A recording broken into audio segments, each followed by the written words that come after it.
సంజన, ఈవిడే డాక్టర్ కస్తూరి. హలో. మీ గాయాలు చూపించండి. Come doctor.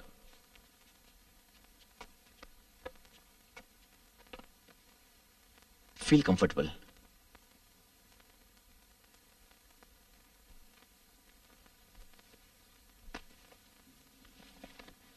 ఇది చూడండి. Oh my god. ఇది కూడా. ఇది చూడండి. I can't believe this. Oh my god. చూసారా డాక్టర్? అవునవును. ఇంకెక్కడైనా? ఇంకా చూపిస్తాను. చూడండి. So sad. ఇది కూడా చూడండి. Okay doctor, good day. Okay రండి. సో ఇవి నిజంగా గాయాలేనా కాదంటారా? ఆఫ్ కోర్స్ నిజమైనవే. నేను ఒప్పుకుంటాను మీరు చాలా గాయపడ్డారని. అయితే ఈ గాయాలన్నీ నేను చేసేవి కాదు కదా? సంజన గారు, నేను మిమ్మల్ని అనుమానించట్లేదు. అలాగే మీరు ఈ బాధని నిజంగానే అనుభవించారని నేను మనస్ఫూర్తిగా నమ్ముతున్నాను. కానీ బీయింగ్ ఒక డాక్టర్ ఇదంతా ఒక ఆత్మ చేసిందంటే, ఏదైనా దయ్యం చేసిందంటే మాత్రం నేను నమ్మలేకపోతున్నాను. అంటే ఈ గాయాల గురించి మీరేమంటారు డాక్టర్? వీటిని కూడా నేను ఇమాజిన్ చేసుకుంటున్నానా? లేదు లేదు, మీరు ఊహించుకోవడం లేదు. ఇవి నిజమైన గాయాలే. అదే నేను మీకు స్ప్లిట్ పర్సనాలిటీ గురించి చెప్పాను కదా, అది ఊరికే అనలేదు. నేను అటువంటి కేసెస్ చూశాను, చదివాను. ఇలాంటి వ్యక్తులు తమని తాముగానే లేదా వేరే ఎవరైనా కానీ అనుకోకుండా గాయపరుస్తారు. కానీ వాళ్ళకి అదంతా అసలు గుర్తుండదు, ఏమీ తెలీదు. రియల్లీ. మీరు ఏం చెప్పదలుచుకున్నారు డాక్టర్? నన్ను నేనే గాయపరుచుకుంటున్నానా? మీరు కేవలం గాయాల గురించే మాట్లాడుతున్నారు సంజన. కొందరైతే ఏకంగా ప్రాణాలు తీసుకుంటారు. సూసైడ్ అంటే ఏంటో తెలుసా? తమను తామే హర్ట్ చేసుకుంటున్నారు కదా. ఐ మీన్ చాలా మంది సూసైడ్ చేసుకుంటున్నారు.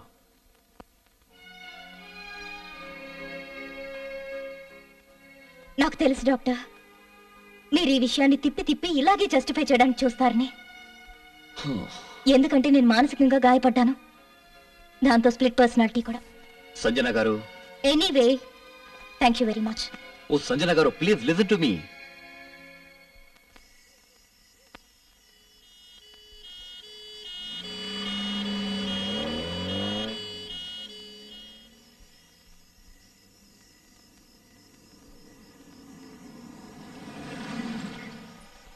సంజన గారు, ఎనీ ప్రాబ్లం? అది నా వెహికల్ పాడైంది.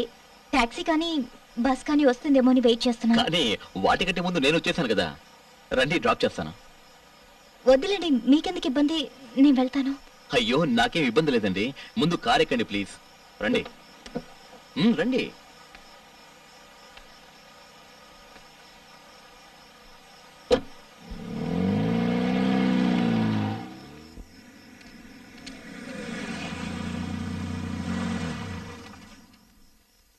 నా డ్రైవింగ్ లో మీరేమీ ఇబ్బంది పడలేదనుకుంటాను.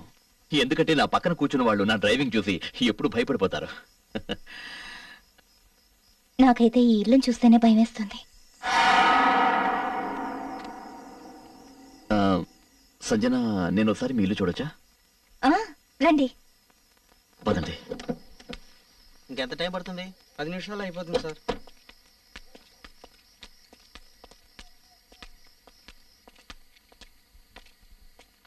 డాక్టర్ గారు, నా తమ్ముడు Vicky. Hi Vicky. Hello sir. How are you? Fine sir. రండి. పదండి.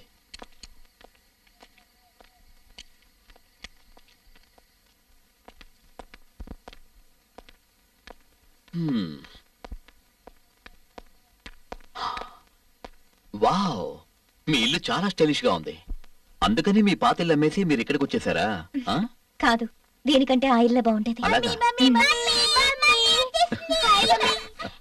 మమ్మీ, నువ్వు ఇప్పుడే వచ్చావు కదా? మమ్మీ, ఈ రోజు మనందరం వెళ్ళి చాక్లెట్ కేక్ తీసుకుందని చెప్పావు కదా, నువ్వు ఇంత లేట్ గా వస్తే ఏమిటి అర్థం? సారీ, మనం ఇంట్లోనే చేసుకుందాం. ఓకే, సరేనా? It's okay. Hello. Hi. Hi. Go. Hi uncle. మనం వెళ్ళి ఆడుకుందాం పద. Lovely children, very sweet. Coffee తాగుతారా? No thanks. అన్నట్టు మీకు యాంటిక్ షాప్ ఉందని చెప్పారనుకుంటాను. ఈ షాప్ ఎప్పటి నుంచి ఉంది మీకు? నాది కాదు, మా నాన్నగారిది. నా చిన్నప్పుడే మా నాన్నగారు చనిపోయారు. మా తాతయ్య మా అమ్మకి మళ్ళీ పెళ్లి చేశారు. మా స్టెప్ ఫాదర్కి యాంటిక్స్ అంటే చాలా ఇష్టం. ఆయనే ఈ షాప్ని కొనుక్కున్నారు. కానీ ఓకే. విక్కీ పుట్టిన తర్వాత ఆయనకి యాంటిక్స్ మీద ఇంట్రెస్ట్ పోయింది. మ్మ్హ్మ్. అంటే విక్కీ మీ సొంత తమ్ముడు కాదా? కాదు, కానీ సొంత తమ్ముడు కంటే ఎక్కువ. అలాగా. ఏంటి బాబు ఇంకా రెడీగా లేదా? సార్ 2 minutesలో అయిపోతుంది sir.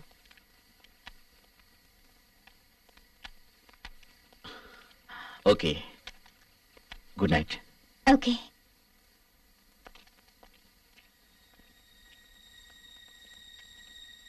Bye Vicky. Bye sir. See you. Okay sir, good night.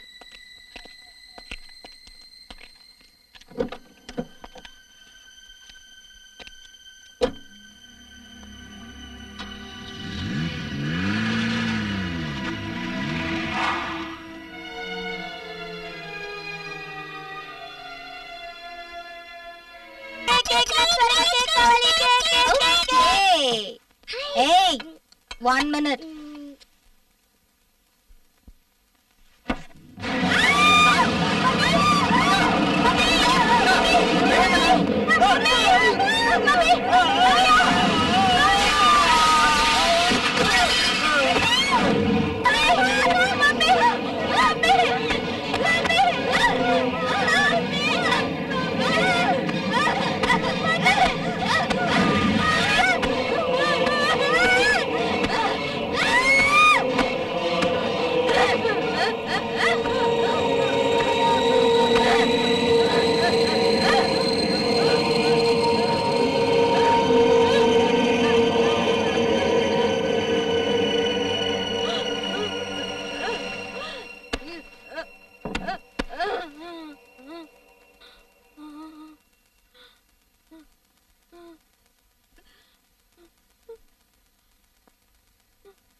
Hi Vicky, నొప్పి ఎలా ఉంది?